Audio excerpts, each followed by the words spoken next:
సమాజంలో పౌరులుగా మీరేం చేయగలరు అనేది ప్రతి ఒక్కరు ఆలోచన చేసేదానికి చాలా ఉన్నాయి. రోజు మనం గమనించే అంశాలు చాలా ఉన్నాయి. ట్రాఫిక్ సిగ్నల్ దగ్గర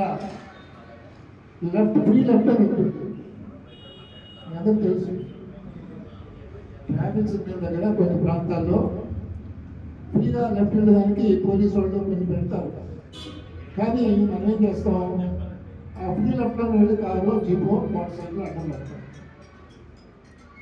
దానికి పెద్ద కష్టపడాల్సిన అవసరం లేదు, వేరే వాళ్ళ చేత చెప్పించిన అవసరం లేదు. పోలీసు యంత్రాంగం ఫ్రీ లెఫ్ట్ ఇచ్చింది ఎందుకంటే త్వరగా అందరూ వెళ్ళిపోతే అక్కడ ట్రాఫిక్ అనేది తగ్గుతుంది. మరి ఎంతవరకు మనం పాటిస్తున్నాం? మన డ్రైవర్లు ఒకవేళ మీరు డ్రైవర్ చేయకపోయినా మీ డ్రైవర్ ఉన్నట్లయితే ఎప్పుడైనా డ్రైవర్ ఫ్రీ లెఫ్ట్లో అంతే అబ్బాయి ఇక్కడ మీద ఫ్రీ లెఫ్ట్లో కారు వెళ్ళదు, అది వేరే వాళ్ళ కోసం ఉద్దేశించింది అని మనం ఎంతమంది చెప్పగలుగుతున్నాం. అదేవిధంగా రోడ్లు పరిశుభ్రత, మనకు పట్టణ ప్రాంతాల్లో పెద్ద సమస్య ఈ రోడ్డు పరిశుభ్రత.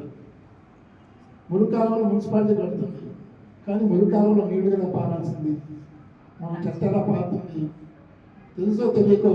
మన కాకపోయినా మన పనులు రోడ్డు మీద చెత్త వేస్తూ ఉంటే, మురికాలంలో చెత్త పోస్తూ ఉంటే మురుగు ఎలా పారుతుంది?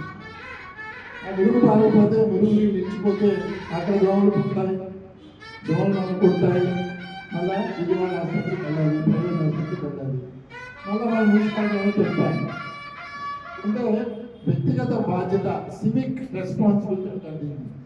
ప్రతి ఒక్కరూ మన చేతనైన పని మనం చేయాల్సిన పని. ప్రభుత్వానికి చేయగలరు, వాళ్ళు మనం చేయగలిగినట్లయితే అవసరం వివేకానంద స్ఫూర్తికి వారు చెప్పిన మాటకి మనం గౌరవం వచ్చి వారికి మంచి నివాళి చేసుకోవాలి. అది మనం ఆచరణ